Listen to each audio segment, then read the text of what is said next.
Hi everyone, in this video I want to talk about some of the prerequisites for allowing your inner child to heal.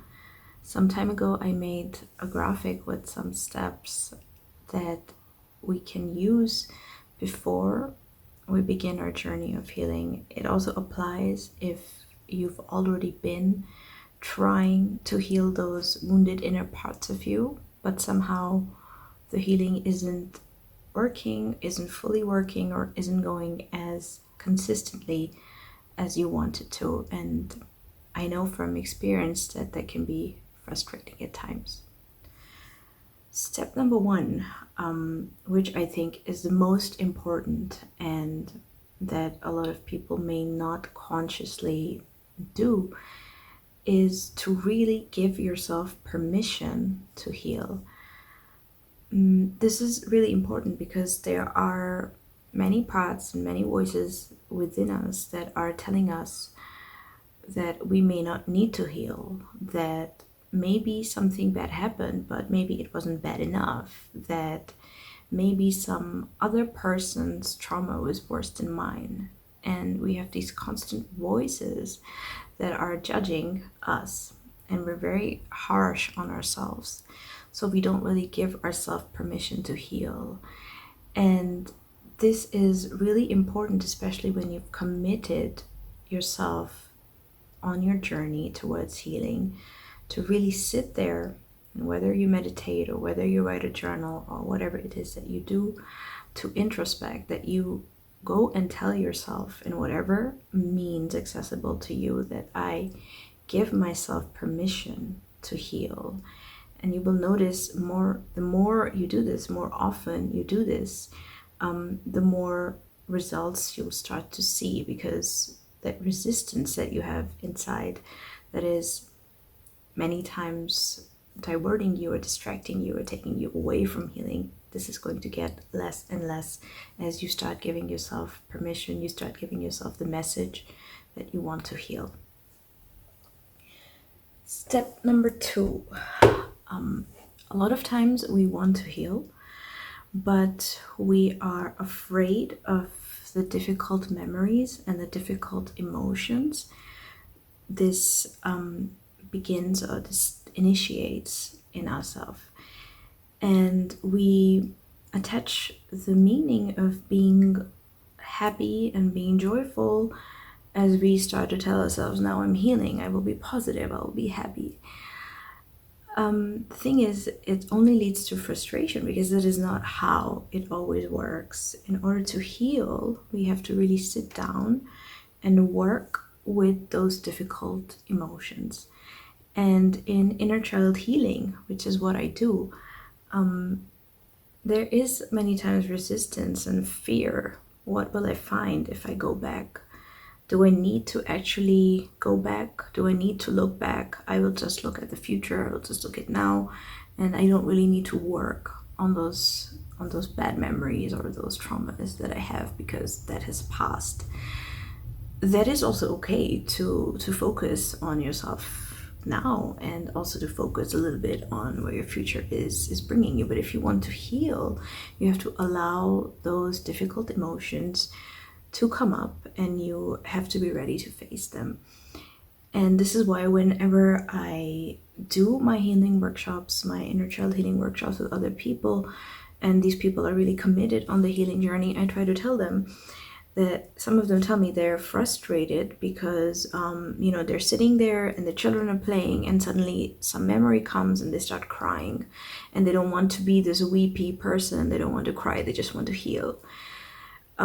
So I always tell them that yes, you've committed to beginning the journey. So what you have to do is you don't have to always open yourself up to feeling or remembering these memories or to feeling these emotions. What you can do is set aside a particular time every day or any few times a week that you want, but you decide, and then you sit down in those few minutes, in those few hours, however you've planned it out, and then you let those emotions come and you really express them in whatever way that you're comfortable with, whether you write them down, whether you just envision them, but you have to let them come, and you have to not be afraid if you want to cry, or if you feel the grief, you have to let yourself feel it.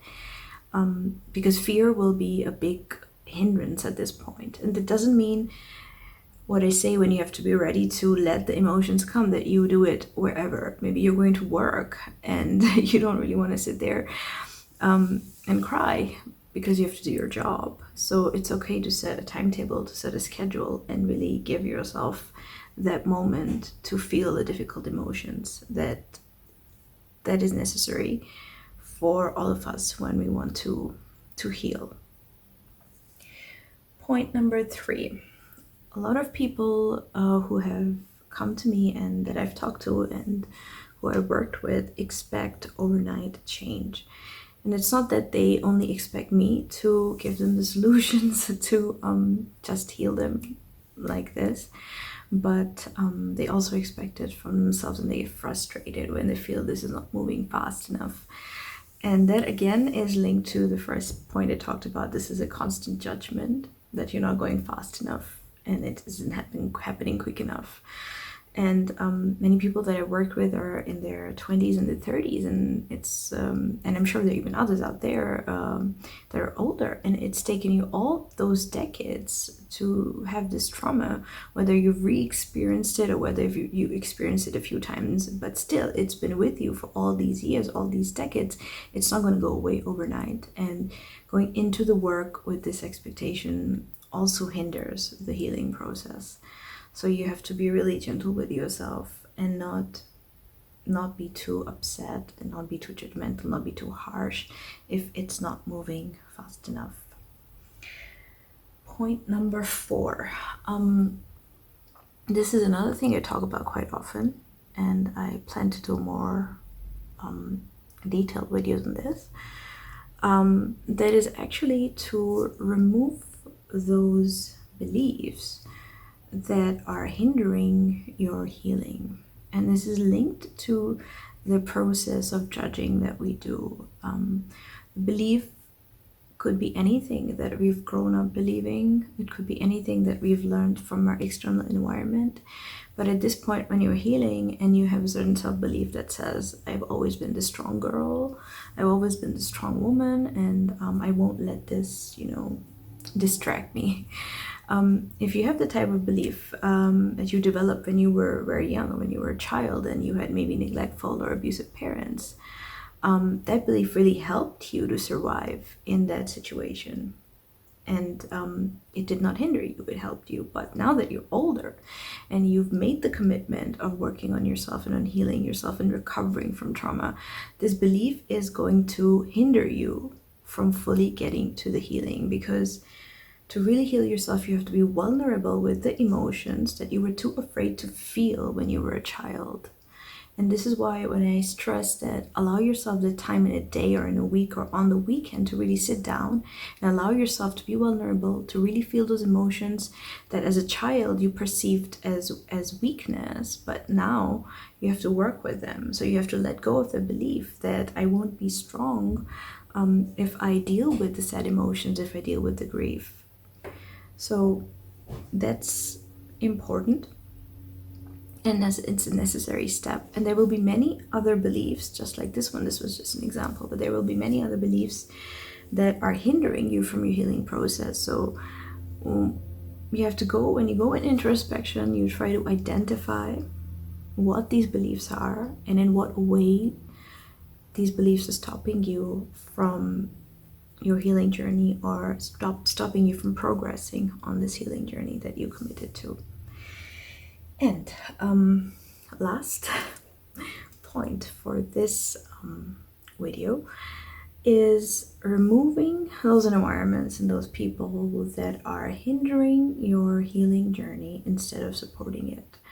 There will be many people that you will come across when you start telling them, or maybe you talk to them about healing or healing the inner child. They will tell you, well, maybe why do you need to go back? Why do you need to revisit those bad things that happened to you? Or maybe your parents did the best they could, or messages like these. You have to make sure that you have enough distance from people like those that are not supportive of your healing journey instead are creating more doubts and more questions about it. Instead of surrounding yourself with those people that are supportive of the personal development, of the self-development that you're doing, and are not doubting you and are accepting that this is what you need at the moment and this is what you're working with, and respecting that, respecting your boundaries. So it's important that if you want to continue healing, if you envision yourself at a place where you're fully living, you're fully thriving, you have to make sure that you have a community around you that's supportive of it and not blocking you from achieving that. And yeah, that's it for this video. Watch this space. I will have other stuff coming up.